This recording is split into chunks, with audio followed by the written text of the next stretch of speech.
వానొచ్చినా గాలొచ్చినా తలదాచుకునేందుకు ఒక ఇల్లు కావాలనేది పేదవాళ్లు ఎప్పటినుంచో కలగంటున్న చిరకాల స్వప్నం. ఇప్పుడు ఆ స్వప్నాన్ని నిజం చేయడానికి కాంగ్రెస్ ప్రజా ప్రభుత్వం సిద్ధమైంది. ముఖ్యమంత్రి శ్రీ రేవంత్ రెడ్డి గారి అధినాయకత్వంలో కాంగ్రెస్ ప్రజా ప్రభుత్వం 6 గ్యారెంటీల్లో భాగంగా ఇందిరమ్మ ఇళ్లు పథకాన్ని అత్యంత ప్రతిష్టాత్మకంగా ప్రారంభించింది. పేదలకు 100% సబ్సిడీతో 5 లక్షల రూపాయల విలువైన ఇళ్లను నిర్మించి అందజేస్తుంది. నియోజకవర్గానికి 3,500 ఇళ్ల చొప్పున మొత్తంగా 119 నియోజకవర్గాలకు గాను 4,16,500 ఇళ్లు కేటాయించబోతుంది. అదనంగా సీఎం గారి కోటాలో 33,500 ఇళ్లు కేటాయించబడ్డాయి.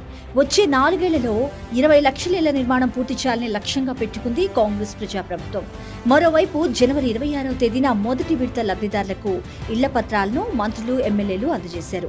ఇక మార్చి నుంచి రాష్ట్ర వ్యాప్తంగా ఇళ్ల పనులు మరింత వేగం పుంజుకోగా ఏప్రిల్ 15వ తేదీన తొలి దశలో లబ్ధిదారులకు ₹1,00,000 చెక్కులను స్వయంగా సీఎం రేవంత్ రెడ్డి గారు అందజేశారు.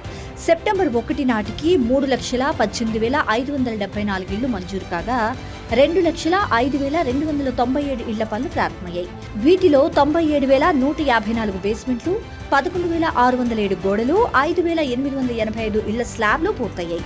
ఇప్పటికే వందలాది ఇళ్లు గృహప్రవేశానికి సిద్ధంగా ఉన్నాయి.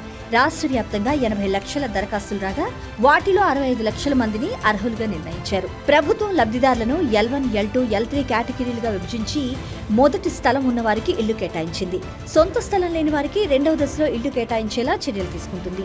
తెలంగాణలోని ప్రతి గ్రామంలో ఇందిరమ్మ ఇళ్లు నిర్మించడానికి ప్రణాళికలు సిద్ధం చేస్తుంది. నిధుల కొరత రాకుండా ముందస్తుగానే ఏర్పాట్లు చేసింది. ప్రతి సోమవారం గ్రీన్ ఛానల్ ద్వారా పనుల ప్రగతిని బట్టి లబ్ధిదారుల ఖాతాల్లో నేరుగా డబ్బులు జమ చేస్తుంది ప్రజాప్రభుత్వం కాంగ్రెస్ పార్టీ. ఇప్పటి వరకు 1,000 కోట్లకు పైగా సాయం నేరుగా లబ్ధిదారుల ఖాతాల్లో జమ అయింది. గత బీఆర్ఎస్ ప్రభుత్వం 2015లో ప్రారంభించిన డబుల్ బెడ్రూమ్ ఇళ్ల పథకం 8 ఏళ్లలో 1,00,000 ఇళ్లను కూడా పూర్తి చేయలేకపోయింది.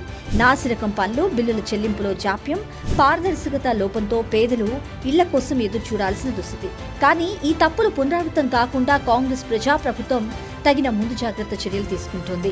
ఇక రాష్ట్ర ప్రభుత్వం అమలు చేసిన ఇందిరమ్మ ఇళ్ల స్కీమ్లో కేంద్ర ప్రభుత్వం నుంచి ఇంతవరకు ఏమాత్రం సాయం అందలేదు. సర్వే పూర్తి చేసినప్పటికీ మళ్లీ సర్వే చేయమని చెబుతూ కేంద్రం జాప్యం చేస్తూ వస్తుంది. ఫలితంగా 2 లక్షల ఇళ్ల సర్వే పూర్తయినా ఇప్పటి వరకు నిధులు రాలేదు. మొత్తానికి ఎన్ని అడ్డంకులు ఎదురైనా ప్రజల కలల ఇల్లు నిజం చేయడం లక్ష్యంగా కాంగ్రెస్ ప్రజా ప్రభుత్వం ముందడుగేసింది. పేదవాళ్ల జీవితంలో సంతోషకరమైన మార్పులు తీసుకొచ్చే ఇందిరమ్మ ఇళ్లు ప్రజాప్రభుత్వ చిత్తశుద్ధికి ప్రతీకగా నిలుస్తున్నాయి.